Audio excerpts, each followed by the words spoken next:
ఏలూరులో రైతులకు ధాన్యం బకాయిల చెక్కుల పంపిణీ కార్యక్రమంలో పాల్గొన్న మంత్రి నాదెండ్ల మనోహర్, ఎమ్మెల్యేలు, అధికారులు 1674 కోట్ల ధాన్యం బకాయిలు రైతులకు అందజేత. చంద్రబాబు ఆదేశాలతో గత నెలలో 1000 కోట్లు, నేడు మరో 674 కోట్లు విడుదల. ఎన్ని ఆర్థిక కష్టాలున్నా రైతు శ్రేయస్సే ముఖ్యమని తలచిన చంద్రబాబు 85,000 మంది రైతులకు లబ్ధి చేకూరేలా 1674 కోట్లు విడుదల చేశారు.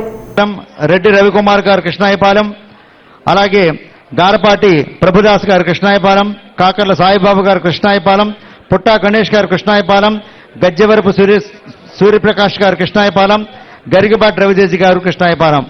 వీళ్ళ వరకు వేదిక మీదకి ఇటు పక్కకు వచ్చి నుంచోవాలండి. వెస్ట్ గోదావరి నుంచి వచ్చిన వాళ్ళు అక్కడ చెక్కు తీసుకున్న వాళ్ళు అటు పక్క నుంచి దిగిపోండి దయచేసి. అక్కడ చెక్కు తీసుకున్న వాళ్ళు అటు పక్క నుంచి దిగండి.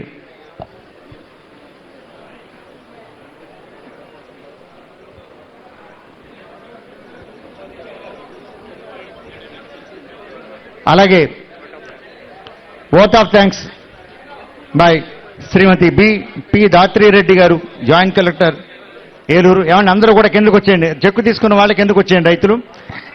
అలాగే వెస్ట్ గోదావరి వారు ముందుకు వెళ్ళండి. సార్ బాబు అటు తప్పుకోండి. ఇక్కడ వెస్ట్ గోదావరి రెడ్డి ప్రసాద్ గారు కృష్ణాయపాలెం,